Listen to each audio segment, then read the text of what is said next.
दोस्तों, मैं Arif Khan crime exposure news room से। आज लोक अदालत को लेकर बात होगी। ये हैं रामपुर ज़िला जज गौरव कुमार श्रीवास्तव। इंतहाई सुलझे हुए हंसमुख मिजाज के आदमी हैं। इन्होंने आज लोक अदालत के संबंध में जो बताया वो तो मैं आपको बाद में बताऊंगा, लेकिन उससे पहले ये समझ लीजिए कि इस प्रकार का आयोजन जनहित में जनता के लिए किए जाते हैं। इसलिए जनता को चाहिए कि इसका ज़्यादा से ज़्यादा फ़ायदा उठाए और अपने विवादों को इस लोक अदालत में बहुत सस्ते तरीके से आसानी से सुलझाए। सुनिए गौरव कुमार जी को, आधार रामपुर पे जिला जज साहब को। निस्तारण किए जा सकते हैं, तो वो मुकदमे को ज़्यादा से ज़्यादा ला करके उनका निस्तारण किया जाए। वो मुकदमे कानून जैसे कि भरण पोषण से संबंधित हो सकते हैं, दुर्घटना प्रतिकार के से संबंधित हो सकते हैं। इसके अतिरिक्त जो भी सिविल प्रकृति के वाद हैं और आपराधिक प्रकृति वाद जो कि क्षमनीय है, जो कि कंपाउंडेबल है, उनको भी यहाँ पे निस्तारण कराया जा सकता है। इसके अलावा बैंक ऋण से संबंधित जल कर, गृह कर और अन्य छोटे छोटे वादों का भी निस्तारण लोक अदालत में करवाने की हम लोग कोशिश कर रहे हैं। इसमें आम जनता से अपील है कि छोटे छोटे सुलह समझौता योग मुकदमे जो भी हैं उनके, और जो मुकदमे न्यायालय में लंबित है, वो दिनांक 11 दिसंबर को राष्ट्रीय लोक अदालत में अपना निस्तारण मुकदमों का सुलह समझौते के आधार पर निस्तारण करा सकते हैं। इसके अतिरिक्त यातायात पुलिस को भी कहा गया है कि उनके जो नोटिस संबंध जो प्राप्त हो गए हैं मोटर व्हीकल एक्ट से रिलेटेड मुकदमे चालान के, उनको प्राप्त हो गए तो भी, अगर प्राप्त नहीं हुए हैं तो भी वो आकर के यहाँ 11 दिसंबर को सुलह समझौते के आधार।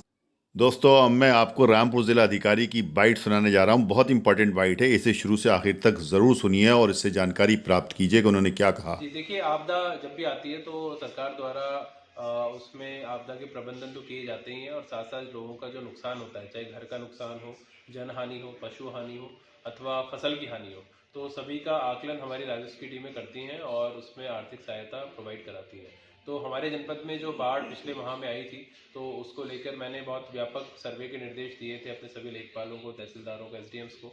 तो उन्होंने बहुत अच्छे से सर्वे किया है। अच्छी बात यह है कि बहुत कंप्लेंट्स कहीं से नहीं आई हैं।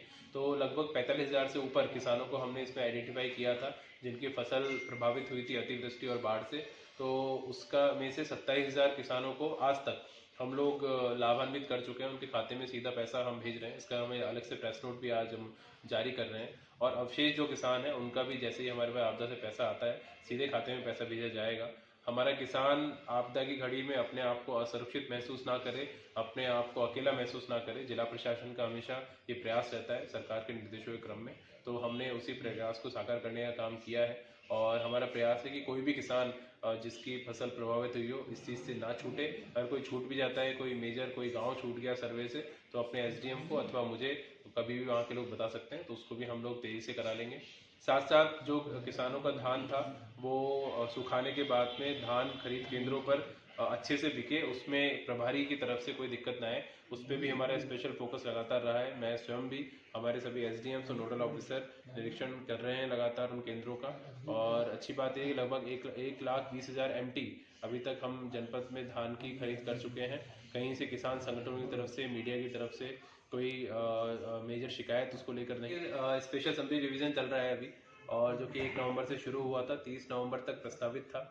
और बीच में जो कि पिछले माह में छुट्टियां थी दिवाली की, और कुछ अन्य त्यौहार भी थे जिसके कारण कार्य प्रभावित हुआ। उसको देखते हुए माननीय निर्वाचन आयोग द्वारा निर्णय लिया गया कि 5 दिसंबर तक उसको और आगे बढ़ाया जाए। तो 5 दिसंबर तक उसको आगे बढ़ाया गया है।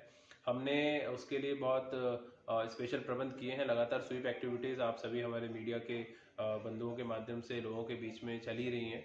और अब जितने हमारे ऐसे डिग्री कॉलेजेस हैं जहाँ पे 18 वर्ष से ऊपर के बच्चे पंजीकृत पढ़ते हैं, तो वहाँ पे स्पेशल कैंप्स हमने अपने तहसीलों के पहले भी लगवाए थे, अभी फिर से लगवा रहे हैं। हमारे सारे ईआरओज ने वहाँ पे अपने स्टाफ को बैठाया है। तो 18 वर्ष से ऊपर का कोई भी बच्चा इसमें वोटर बनने से ना छूटे, वो हमारी प्राथमिकता में। कोई भी हमारी महिला मतदाताएं ना छूटे, तो वो हमारी प्राथमिकता में। पिछले 2019 के इलेक्शन में 862 जेंडर रेशियो हमारा जनपद का था, जो कि 868 अभी तक हमारा जेंडर रेशियो हो गया है, महिलाओं का जो संख्या है। तो उसमें लगातार हम लोग प्रगति कर रहे हैं। और इसी प्रकार से हमारा प्रयास है कि लगभग 1.5% से 2% के बीच में अपना जो हमारा एज कोहॉर्ट है ये 18 से 19 वर्ष का, उसको हम लोग लेकर जाएं। और माननीय मुख्यमंत्री जी के बहुत स्पष्ट निर्देश थे कि जितने भी कोविड काल में कोविड से जिन लोगों की डेथ हुई है उनके परिजनों को सरकार द्वारा आर्थिक सहायता उपलब्ध कराई जाए। तो उसके क्रम में जो हमारा कोविन पोर्टल है उस पर 148 लोगों का डेटा है जिसमें जिनकी कोरोना से मौत हुई थी।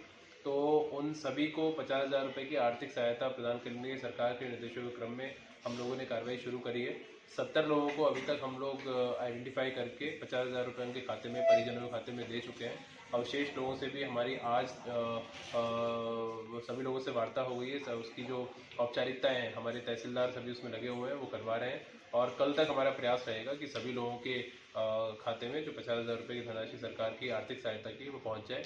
कुछ लोगों ने मना किया है कि उनको आवश्यकता नहीं है, तो उसमें मैंने निर्देश दिए कि एफिडेविट ऐसे व्यक्तियों से लोग ले लें कि उनके परिजनों को आर्थिक सहायता की आवश्यकता नहीं है, ताकि हम अपने रिकॉर्ड में भी उसको रख पाएँ। दोस्तों, खबर पसंद आई हो तो लाइक कीजिए, शेयर कीजिए और चैनल को ज़रूर सब्सक्राइब कीजिए और सब्सक्रिप्शन के साथ बेल आइकन दबाइए ताकि डायरेक्ट नोटिफिकेशंस आप तक पहुंचते रहें और ख़बरों का आप आनंद लेते रहें।